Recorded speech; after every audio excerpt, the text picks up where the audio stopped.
quando o presidente Lula anunciou Fernando Haddad como ministro da Fazenda, muita gente criticou porque não era economista e tal, e no prefácio, Edmar Baixa já coloca ali, olha, é muito recente economistas serem ministros da Fazenda, antes não era assim, isso é algo muito recente. E complementa dizendo isso que você também colocou, que em relação à política, enfim, tem que ter essa habilidade política. E você falou, mostrar para os jovens economistas os dilemas que um ministro enfrenta. Me cita 3 dilemas assim que você acha que o ministro enfrenta e que tem que estar ali preparado. E me diga se você acha que Haddad tem feito um trabalho político, enfim, bom, com bons resultados.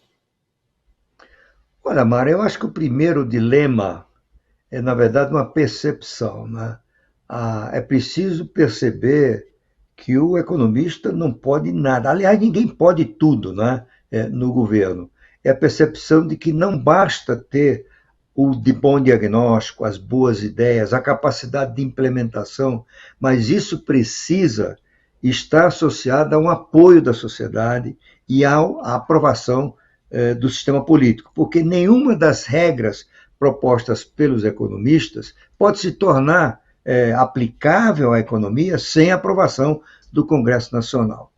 A segunda coisa é perceber o papel da própria imprensa na divulgação das ideias, como conversar com jornalistas, como convencê-los a se interessar pela medida, né?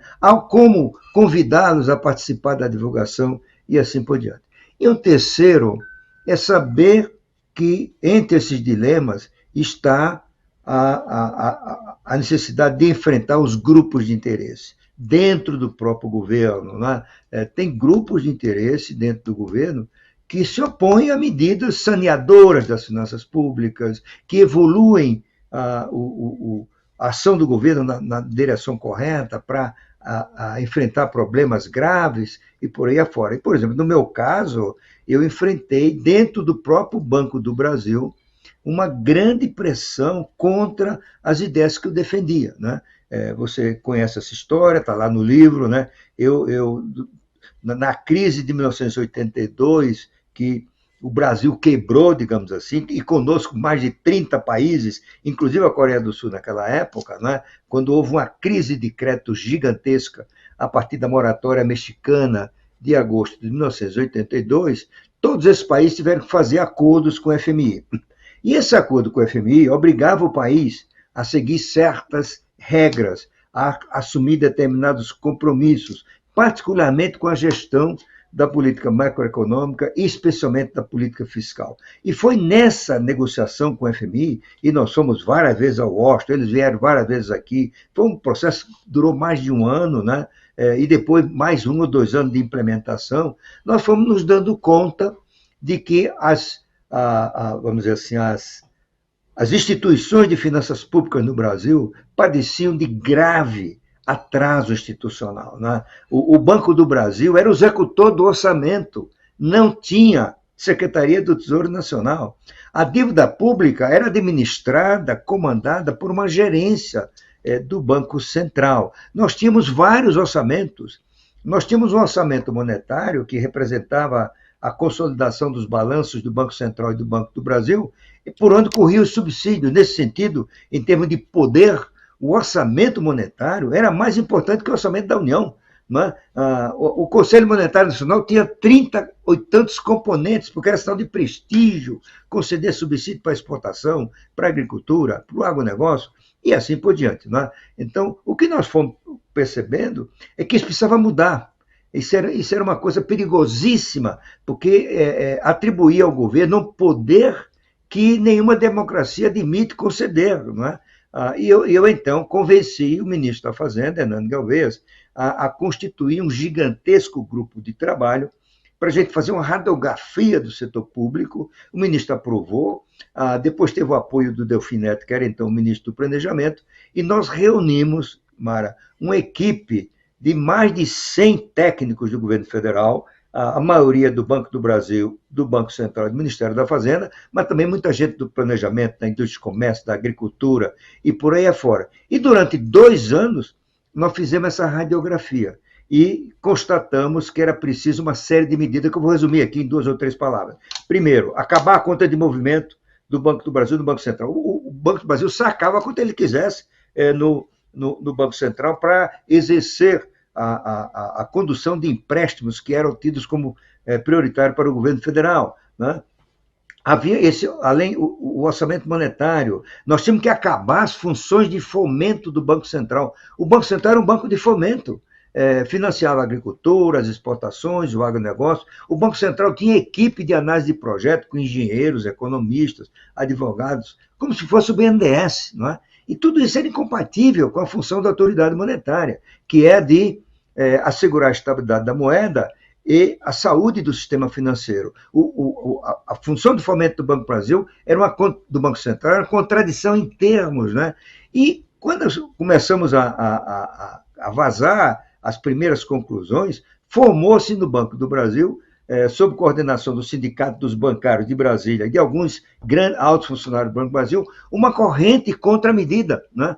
Eu fui objeto de grande campanha de difamação, que eu estava vendido aos bancos privados, ao FMI, para liquidar o Banco do Brasil, que isso era um desastre para o país. O presidente do Banco Central, do Banco do Brasil, chegou a dar uma entrevista dizendo que isso é uma tragédia para o Brasil se o Banco do Brasil perdesse a conta de movimento. Isso é uma lição que ficou para nós. Naquela época, nós todos trabalhávamos no regime militar, no qual o apreço à opinião pública, a opinião, não é, da sociedade não era muito relevante.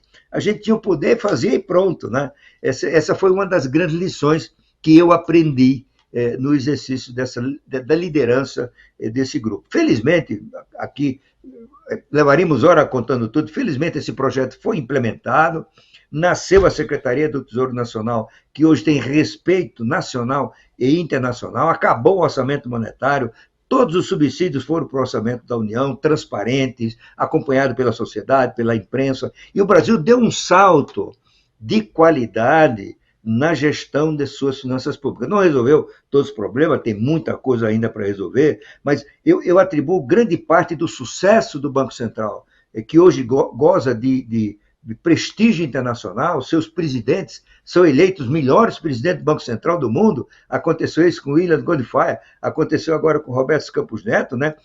Parte desse processo deriva dessas transformações, porque o Banco Central, livre dessa função de fomento, ele passou a se concentrar cada vez mais na sua função essencial, de que ser um órgão que afinal ganhou independência, repetindo, para lidar com a inflação, não deixar a inflação fugir do controle, a moeda tem que ser estável e o sistema financeiro tem que funcionar sem risco de grande crise. Ô, ministro, essa história que você contou para a gente é tão interessante, porque assim, é importante a sociedade entender que essa estabilidade, essa conquista da estabilidade monetária, de transparente, de respeito das instituições, de instituições comprometidas com o combate à inflação, é algo que se constrói. Quer dizer, hoje, se você foi duramente atacado na época do fim da conta movimento, hoje você pode pegar economistas da esquerda, da direita, do centro, de cima, de baixo, de onde quer que seja, e todos concordam que isso foi um avanço para o país.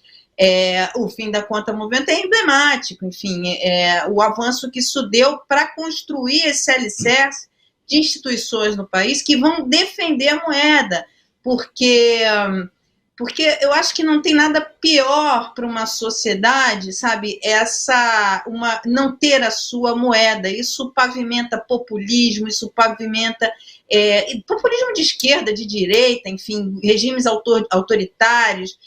Você não ter um ambiente com uma estabilidade monetária, você não atrai investimento, você não atrai confiança, você destrói o poder aquisitivo das famílias, enfim, causa mal-estar para as famílias.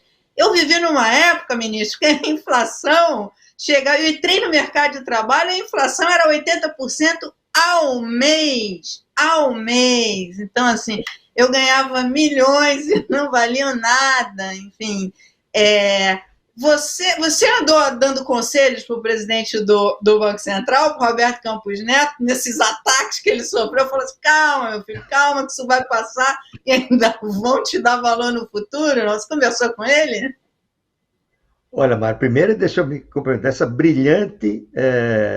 esse brilhante resumo que você fez do papel de uma moeda estável num país civilizado. É isso mesmo. Eu acrescentaria apenas que a instabilidade, a inflação, prejudica, sobretudo, os segmentos menos favorecidos da sociedade, né? Que não tem como se defender da instabilidade. Quanto a Roberto Campos, né, que eu conheço há algum tempo, na época que eu assessorava um banco e ele era financeiro de um banco estrangeiro no Brasil, né, ele não pediu conselho, nem eu procurei dar, mas eu fiz uma aposta. Para quem me consultou, inclusive os nossos clientes da Tendências, eu dizia que o Roberto Campos resistiria às pressões do PT. Muita gente falava, a família vai pressionar, ele vai pedir demissão, e eu diria, ele não vai pedir demissão por 3 razões. A primeira é que ele sabe a história do Banco Central da Argentina, que se tornou independente formalmente no governo do Menem, não é? E logo na primeira mudança de governo para os Kirchner, o Néstor Kirchner, houve uma pressão para que o presidente do Banco Central renunciasse. E essa pressão foi secundada por sindicatos. Eles chegaram ao ponto, não é, de se concentrar em frente do prédio do Banco Central, bloquearam a entrada do banco para o presidente não poder trabalhar. E o presidente do Banco Central não aguentou essa pressão, renunciou e fixou-se uma regra.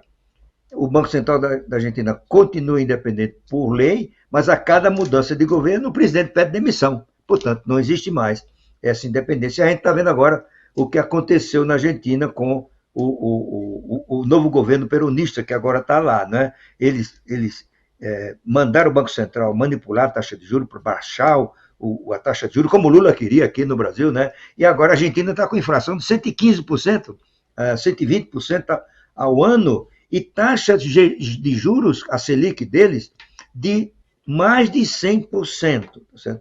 Então, essa era uma aposta. A permanência dele no governo era para não se repetir a experiência argentina. A segunda é que ele tinha consciência do papel o primeiro presidente do Banco Central independente do Brasil. E, portanto, a ele caberia resistir a essa cruzada insana do presidente Lula, usando grosserias, coisas que não condizem com a dignidade do cargo de presidente da República. Chegou a chamá-lo de canalha, não é? Que ele não entende de Brasil e tudo mais. E ele resistiu estoicamente, porque ele acha que ele tinha um papel a desempenhar, proteger essa conquista gigantesca do Brasil. Não está garantido que isso vai permanecer, as instituições podem mudar, as pressões podem favorecer grupos de interesse que não são os melhores para o país, mas eu acho que foi um papel importante que ele exerceu. E, em terceiro lugar, a memória do avô dele. O Roberto Campos, junto com o governo de Bulhões, são os 2 ministros que assinaram a exposição de motivos que criou, né, que propunha a criação do Banco Central, até em defesa da memória do seu avô, como todos sabemos, um dos grandes economistas do Brasil, um homem que teve um papel relevante na construção da economia brasileira. Ele resistiria. E depois eu comecei a olhar, Mara, ele tem uma atitude assim meio zen, não é? Ele é como se não tivesse acontecido nada, ele vai defendendo as ideias dele, enfrenta as pressões internas e externas, e ele fez um excelente trabalho. Não é por acaso que o Roberto Campos foi eleito o melhor presidente do Banco Central do mundo o ano passado, no começo deste ano. Ô, ministro, a gente tem umas perguntas da audiência para você, a produção está dizendo que eu tenho que libertar você, mas antes eu queria só complementar esse teu comentário, quando você lembra Roberto Campos.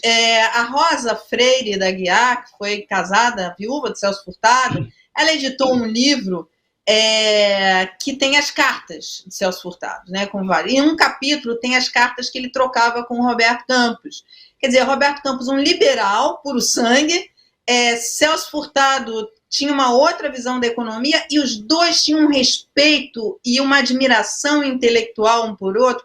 Você lê aquelas cartas e fala assim, meu Deus, falta esse debate hoje no país ser um debate feito, enfim, em cima de ideias. As duas pessoas, e você nota na carta trocada pelos dois a admiração intelectual de um pelo outro, embora divergissem nos caminhos a tomarem. Isso faz falta, né, ministro, esse debate de alto nível, né?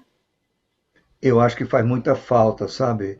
Porque tem prevalecido, ultimamente inclusive, né, em vez da urbanidade que deve caracterizar o relacionamento de pessoas, sobretudo pessoas que participaram do governo ou que participam do governo, tem prevalecido o ataque, a busca de desmoralização, o achincalhe, né, sobretudo por economistas associados ao PT. Não é? E essa coisa que a gente mencionou aqui, eu mencionei, da grosseria do presidente Lula nos seus ataques ao presidente do Banco Central. Eu convivi com o Celso Furtado, li todos os livros dele, né, inclusive os últimos que são biográficos. Ele era ministro da Cultura e eu era ministro da Fazenda. E nós fomos para um debate no Conselho de Segurança Nacional em que eu propunha que o país levantasse a moratória confrontacionista do governo Sarney de fevereiro de 1987. E o Celso se opôs naquela reunião, achando que o Brasil estava jogando fora um instrumento de defesa, de posição nas negociações. Né? Depois eu tive uma conversa duríssima com ele, de mais de 1 hora, nem eu o convencei, nem ele convenceu. Mas continuamos companheiros de governo. Depois ele saiu do governo e eu fui a um debate em Paris. Ele tinha voltado à universidade em Paris, ele fez questão de ir para o debate, fez questão de ir comigo para um almoço que a gente teria com o presidente François Mitterrand, e em todas as ocasiões ele me fez elogios públicos, conversou, ou seja, era um gentleman, uma pessoa admirável, concordasse ou não com as ideias dele. E a Rosa, que é uma figura também extraordinária que eu conheci durante a convivência deles, tanto no governo, e me encontrei com ela novamente lá em Paris, e depois de alguns contatos que tivemos. Né? Celso Furtado realmente é um monumento. Né? Não importa o quanto ele divergiu ou convergiu com outras ideias, né? Mas ele foi um marco, né? O primeiro economista brasileiro, a meu ver, que se tornou um nome internacional, um dos fundadores da CEPAL, aqui da América Latina, o órgão da ONU para estudo da economia latino-americana, realmente um homem que fez jus ao prestígio de que ele desfrutou no país e no exterior, seja como pesquisador, seja como homem de governo, fundador da Sudene, né? Professor consagrado em Paris, professor nos Estados Unidos, realmente um grande nome.